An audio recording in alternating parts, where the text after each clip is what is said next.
சென்னை பெருநகர காவல்.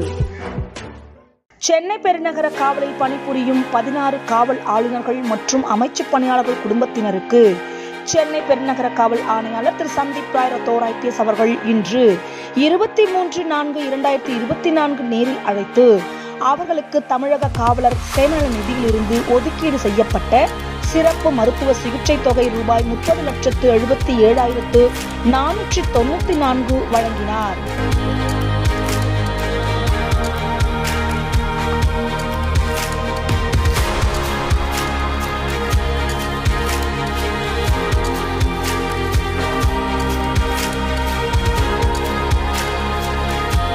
மேலும் காவல் ஆணையாளர் அவர்கள் 2023ஆம் ஆண்டு 10ஆம் வகுப்பு மற்றும் 12ஆம் வகுப்பில் அதிக மதிப்பெண் பெற்ற 12 காவலர் குழந்தைகளுக்கு தமிழ்நாடு அரசால் வழங்கப்படும் கல்வி பரிசுத் தொகை ரூபாய் 75,000 சென்னை பெருநகர காவல் ஆணையாளர் திரு சந்தீப் ராய் ரத்தோர் IPS அவர்கள் வழங்கினார்.